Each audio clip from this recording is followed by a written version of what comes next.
joined by Laura Boone. Laura, thank you so much for joining me. How are you doing today? Doing so well. Thank you. So happy to be here. My pleasure. Happy to have you. So, Laura, I thought we'd start with a little bit about your background. Can you share your story with us and how you got started in doing what you're doing today?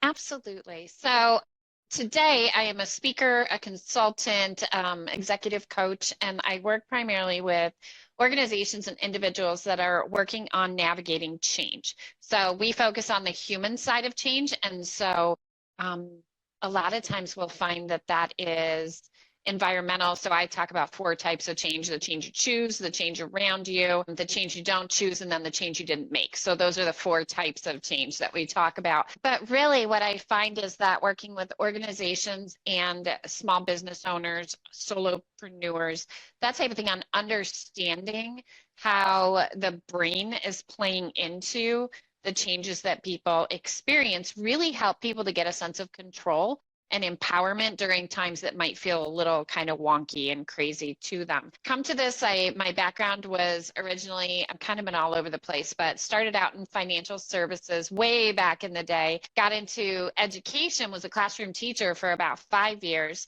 and then working in middle school and high school. So that was a lot of fun, gave you a whole different lens on the world. And then got into IT in the education space. And so change management within IT, putting technology into classrooms, helping people to navigate what that looks like. And then over the past few years, shifted into consulting. And now I work with executives, solopreneurs, small business owners, and then government organizations, cities, and K-12 spaces to navigate strategic planning and change management. So we're kind of all over the place, but it's a lot of fun. Sounds like you have a lot going on there. It's fun. It's every day is a journey, right? And it's really a good time overall. Keeps you guessing and keeps you busy. Great. That's so you've worn a lot of hats to get to this point. What does your day-to-day focus on, and what does your business look like today? Taking everything that's coming out of that fire hose and figuring out how to put it into effective boxes so that everything works, right? First of all, understanding what the alignment is with each thing that comes across our path. So one of the biggest things I look at is this distraction or is it direction? Whenever a new opportunity comes along, right? Everything's exciting. Everything's fun, right? There's so much out there. So anytime somebody asks, hey, do you want to do something, or you see something great, and you want to say yes because you don't want to miss out on a thing. But really what I've learned to do is ask myself, is this distraction or is it direction? So is it, and my direction is always, is this going to support individuals, businesses, or organizations in navigating change? So especially change they don't choose intentionally, or change that is around them, environmental. And while they may be maximizing or making the most of it, it's not necessarily something that they would have gone out and sought. So that's my direction. And if it doesn't fit into a solid yes on that, then it's something that doesn't necessarily get a no, but it definitely may get pinned for a later date, or it may be something that I decide to do in free time if that exists. But yeah. So essentially that's a lot of it. And I know I may not have answered the question, but that was the first thing that popped to mind when you said, what does your day-to-day look like? And it's all about aligning with key focus of, and is it distraction or direction? No, I think that answers it. Yeah, that's your North Star, basically. Are you helping people navigate change, essentially, be it in an organization, big, small, whatever that looks like? Right. And when we can get in, the more people that we can get in front of with the concepts of strategies and the structures that we use, the greater impact we can have, right? So part of me loves that, specifically when I can get up in front of people and start speaking to the ideas, because everybody takes away a nugget of something amazing, right? And when we can work with organizations, if we can work with the leadership of the organization, then that has a really positive impact on everybody that leader serves. So executive leadership coaching is always so fun from a change management perspective. Do you focus on one level or one type of organization, like be it executive levels or larger organizations or organizations within the education system? Is there one area that you really, or one demographic that you really like to serve and focus on serving? I really love working in the education space. So the K-12 leaders, especially in the IT space. I love working in accounting.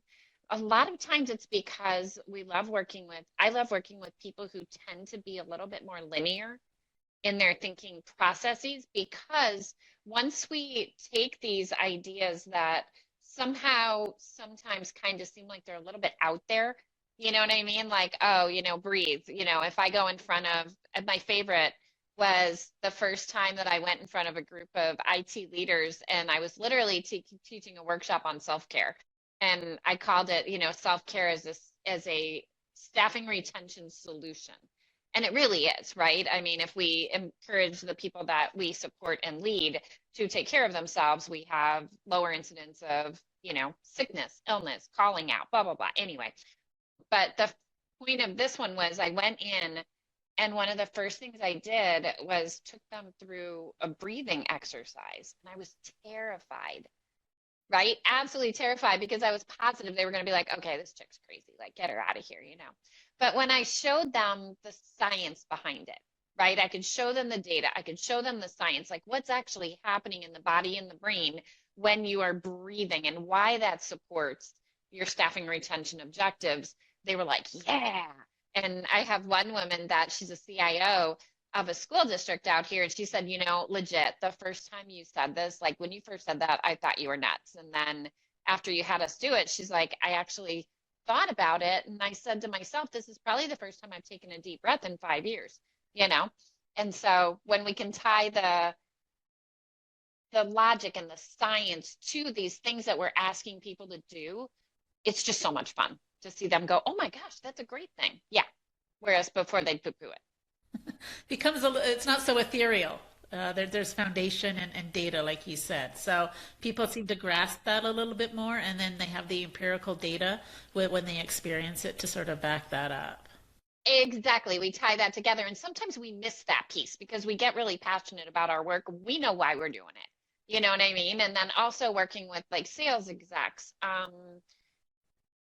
We work with government, love working with people who are fast moving, data driven.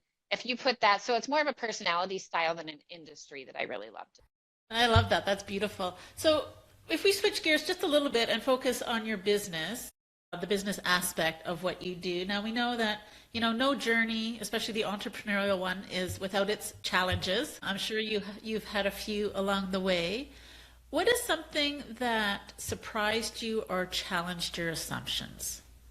That's a fantastic question. And I don't say that to gain airspace or time to think, but to try to pick out one of the everything that has been surprising on this journey, right? Like, for example, right now that I'm sitting here and I legitimately have a dog sitting on my desk in a basket, like, that's the coolest thing about my day. And one of the weirdest things, right, is that, I've got a dog in a conference room, executive conference chair, and then I've got another one sitting on my desk. And so I think one of the bigger surprises has been I've always been somebody who's worked a lot, but to become somebody who needs to find that separation between, the workday needs to end at some point, and to create that life division between the different domains of our life, right? I've found that is much harder than I anticipated it being, because there aren't the external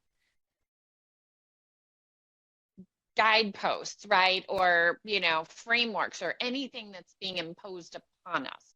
And I think in leadership, even if you're working within an organization, I see a lot of people have that opportunity, right? We find that when we're the boss or when we're the decision maker in a lot of areas, giving ourselves some constraints is often one of the harder things that we get to do. It's fantastic. We can, wake up at 10 and, work in our PJs as long as we look good from here up, and have a dog on our desk, but we also are responsible for everything. And that's exciting and exhausting at the same time. I don't know, you think? Yeah, definitely. I think setting boundaries and maybe compartmentalizing things a little bit so that you're not always on, right? The brain isn't always thinking, and you do get that downtime mentally, for sure. I think that's a big challenge, especially as a solopreneur and small business owner, it does present a challenge at times. Yeah, and I think another piece of that to tie in is that even though we want to, not everybody is your client. You know what I'm saying? I think, as we start out, we're like, oh, I'll work with everybody. I'll work with anybody. If you want to work with me, I'll work with you, right? And then as we kind of mature along the journey a little bit, we still want to help everybody, but we know that we're not the best one to help everyone. Not everybody is the best client for us to serve. And then the opportunities that you choose start to become more defined by best for everybody, right? Because when I work with salespeople, for example, and they're a little bit earlier on the journey, they'll talk to, oh, well, I can't wait to pick up this client. And when I have the conversation, like, is that a client that you want? Is that a client that fits the services? They're like, well, I don't know. They've got, they're going to spend the money or whatever. I'm like, and is this a client that is the best client fit for you? And so that's a really fun conversation to have and fantastic continuum to see people move along. And then when we're moving along it ourselves in the same kind of trajectory that our clients are, it's really fun to see our growth mirrored in the people that come into our lives and the people that we work with, right? Because don't you learn from people every day? I mean, every minute. Yeah, yeah. One piece of advice, what would that be? I would give my earlier self so much more, so much advice. And I'm trying to pick out the piece that doesn't sound like cliche or trite, but cliche and trite tends to have a foundation for a reason, And so I think the biggest thing I would say is not to worry so much about what other people are going to think. Because when you're working in the, traditional workplace, you have a different lens on the world, right? And when you decide to go into entrepreneurship and consulting, coaching into that space, the people that you worked with and that knew you in that space aren't able to see you through the new lens, right? And so really, one, worrying about what they're going to think, and if you're like thinking you're all that now or something like that, first of all, it's a waste of time because you're the one that pays your bills and feeds yourself at the end of the day, right? And then second, I think it's so important to understand that it's not their responsibility either to help me build my business. And so I say this for myself, but I say that for other people as well, because I've worked with clients who, we talk a lot about natural market, like, pitch to your natural market, talk to your natural market. And we mistakenly, I'm going to say mistakenly, sometimes almost put the onus of creating and supporting and growing our business on those people, right? On the people that love us and want to support us, but they don't know necessarily what we're doing, where we want to go, or what that trajectory is going to look like. And so I'm thinking specifically of a conversation I was having with a coach recently who was saying, she's like, they said they wanted to support me, but I asked them to refer me and they're not doing it. And I don't know why. And I'm like, well, there's a number of reasons, right? And I wish I'd known that because there's disappointment inherent when people don't refer you either right away, either because you're new, fine, you know what I mean, or because they don't know how. And then also they don't know you through that lens. You know what I mean? They knew me in the past as somebody who was, you could go into a classroom and do technology integration. That doesn't mean that they know that I know how to do project management on an external scale or something like that. So I think that would be a piece that would be really important.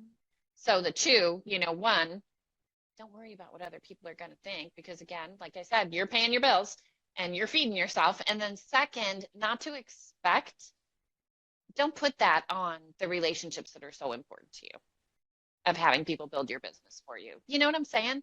Yeah, I do. I do. And I think you touched on, if I can expand on a little bit on what you said, was they don't see you in that new role or that new venture, but they also don't understand it, right? Because they themselves are not necessarily looking for the service or product that you're providing, right? So if they haven't gone out to the market for whatever service, be it a coach in whatever capacity, they don't really probably don't have an understanding themselves, a clarity around that. So if they don't have clarity, I think it becomes really challenging for them to be able to refer you without saying, this is my sister, or this is my friend, and that's the only connection. That's the only reason I'm referring you, is because I know this person, not necessarily I don't understand the service and the value that she can provide to you. And so with that, I think there's a disconnect there. So they want to support you, but they don't know how, because they don't have that sense of clarity and exactly the value that you provide to the marketplace. Right. And even if you give them the information, even if you give them talking points, if there's not that heartfelt connection to it, it's just going to make everybody uncomfortable. You know what I mean? So I feel like, yes, we work with our natural markets, and I do encourage people that I work with to take advantage of the relationships that exist and not to lean so heavily on them that you potentially damage a relationship or feel let down by people who are really doing the best they can to support you in the way that they know.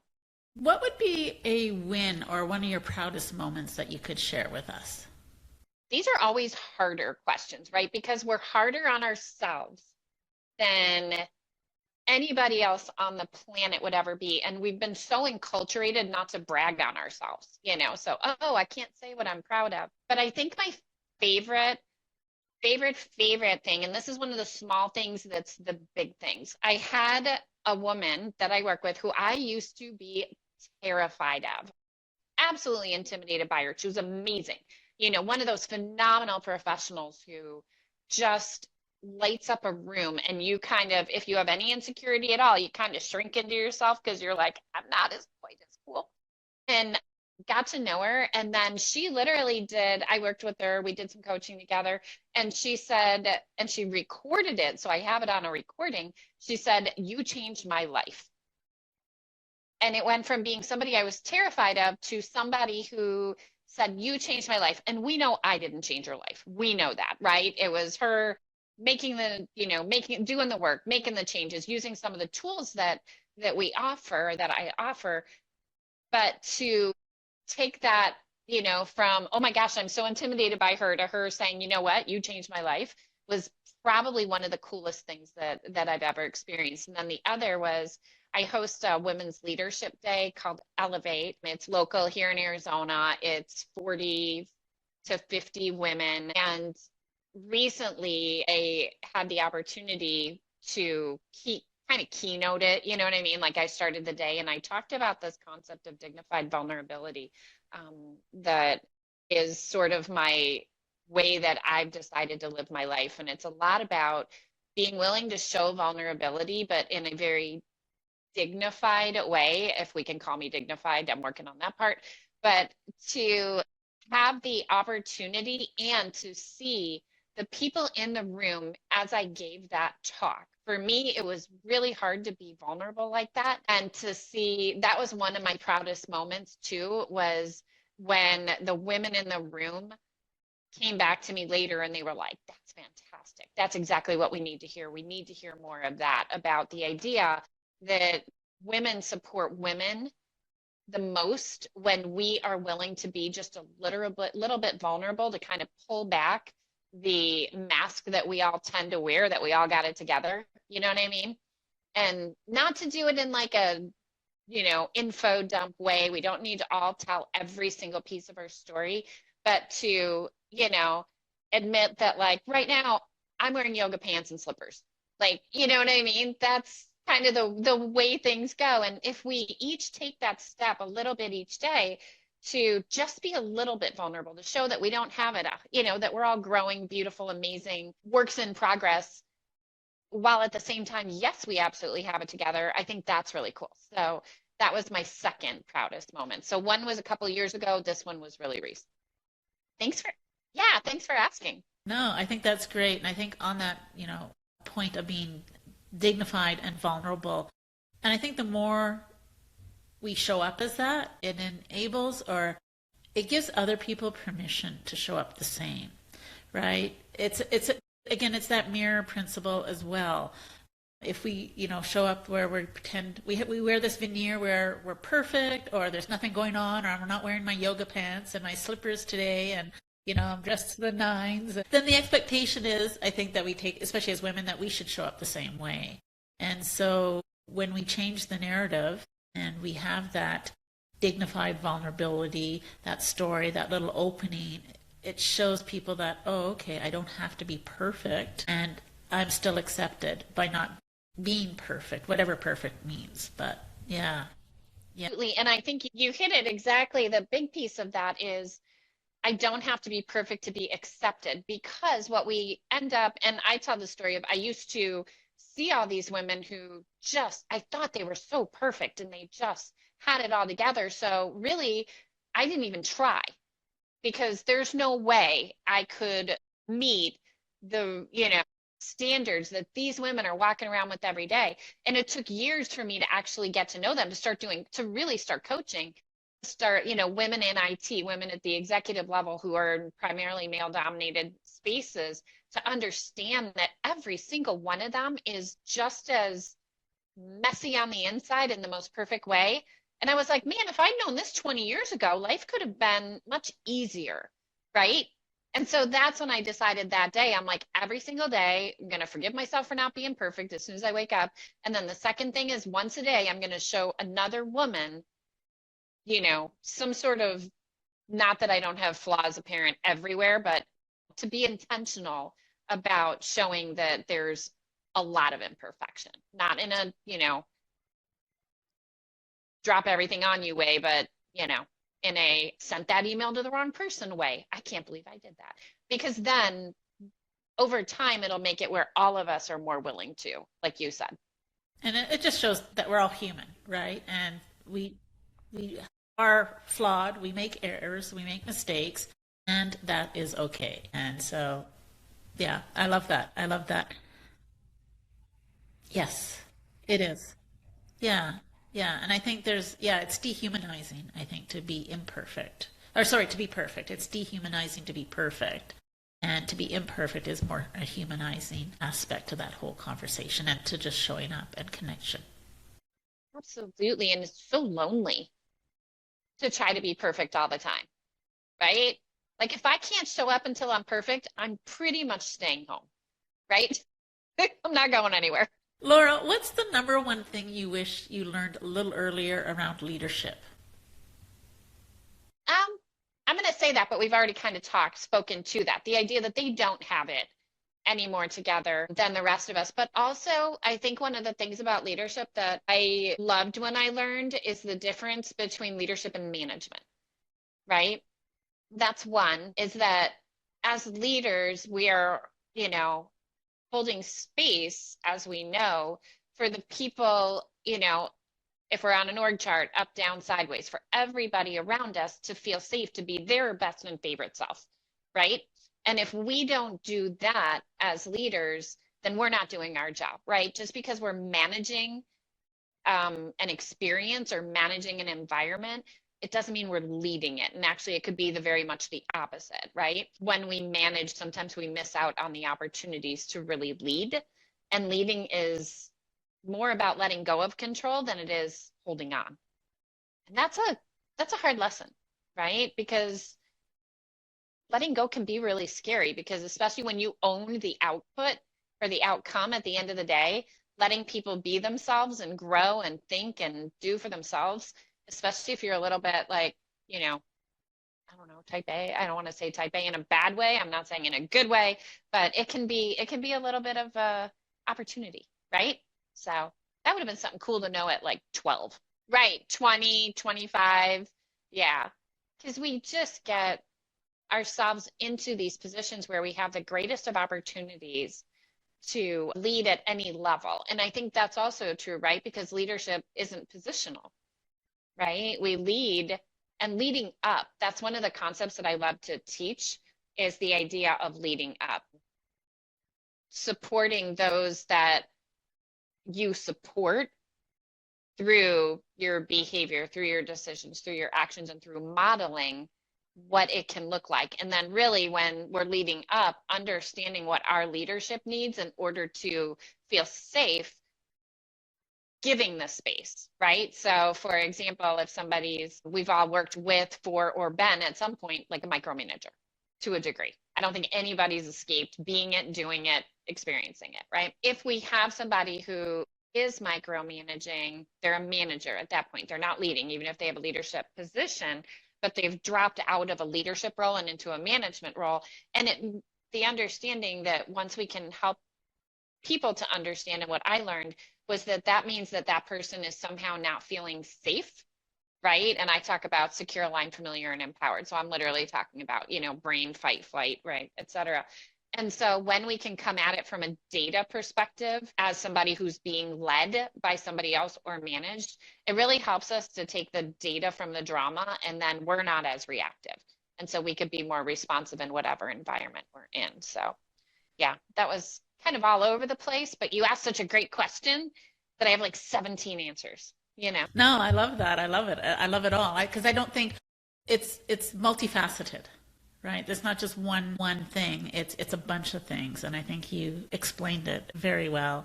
And I just love it. The work that you do and the idea of leading up and not just leading down, which I think is a very traditional way, a model that organizations have been led. And to lead up, I think, is also allows for that safety, right? If people are allowed to lead up, it just, I think, makes for a better team, a better organization. This multi-directional method or methodology of leading in laterally up, down, it just improves the culture, the environment, and the dynamics and the output. And the ownership, right? So as we understand that we co-create every single environment that we're in, then the ownership belongs to everybody, regardless of whether we have positional authority, right? Like I can look back at times when I was a more challenging employee than I would probably have liked to have been, right? Because I didn't necessarily yet understand that concept. And so, and it's really easy to be like, oh, they're making me do this, right? And that's ridiculous. And 17 reasons why anytime the word they comes into play, we know we've got a challenge that we're working with, right? And it would have been a lot of fun to see how I would have navigated things differently had I had that understanding at a much younger age. Yeah. So. Yeah, if we all had that understanding at a much younger age, I think so much would be different today. Right? That whole like life is live forward, learn back, isn't something like that? Live forward, learn backwards. I think so. Yeah, yeah, yeah, yeah. You've learned so much from your journey. What's next for you, and what are you excited about building in your business next? I think the biggest thing I'm excited about right now is I love to write and I love to speak. And so if I could do those two things kind of as my thing and then do a little bit of coaching as well, it would just be such a joy. And I'm in the middle of almost done with a parable style book, but it's called Blue. And Blue it's the story of a frog who navigates these changes, right? And it's very much the hero's journey. It's like, Blue wakes up one day and essentially he's a frog who turned blue. And so he goes through all the challenges of trying to get back to where he was. And then he goes on this adventure, of course, encounters all these wacky characters. And then, of course, well, the end is always happy. So it works out. But it parallels so perfectly the journey that so many of us have, or will have.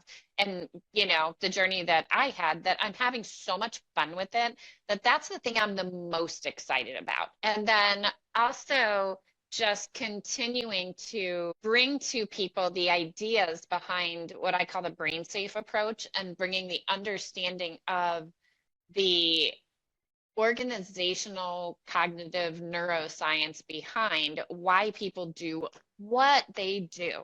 Because like when people are driving you absolutely crazy, if we can, again, take the data from the drama, and we could really understand, we don't have to agree, but if we can understand that when people are engaging in certain behaviors, that it's a sign that we are not feeling safe enough to have full access to our higher order thinking skills and behave as our best and favorite selves, like holy moly, the world changes, right? Because every single time I teach this concept or we go through this concept with people, people are like, oh my gosh, I cannot look at the world in the same way again. And that's the coolest thing. So my goal of continuing to expand that and get that information out to as many people as possible, super exciting. And I think Blue the Frog is going to be the, you know, the he's going to be they are going to lead the charge as we move into 2020. I can't wait to see that fully realized. That's exciting for sure, for sure. So exciting. I love it. Laura, as we wrap up, I'd like to leave our listeners with one takeaway. If you could give advice to a leader navigating change today, what would you say? My favorite thing to say is bad habits are simply brilliance looking for a better job. And so when we are looking at the people that we support as well as ourselves, those things that we look at and see them as bad habits or behaviors we don't want, or the things that annoy us the most or whatever, looking at it strictly from a, brain-based efficiency perspective, the things that we do the most are coming from our greatest strengths. Right. And that's why I say it's bad habits are brilliance looking for a better job.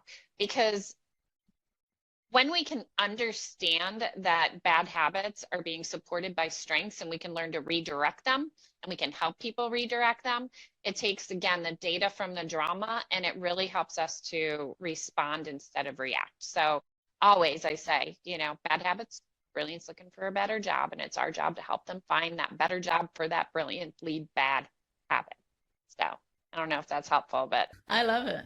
So on that point, I would be very brilliant in many different ways. I'm phenomenal, right? Using that as the baseline. So much fun. Laura, thank you so much for sharing your story and your journey with us. I really enjoyed our conversation today. Where can listeners connect with you online? Oh my goodness.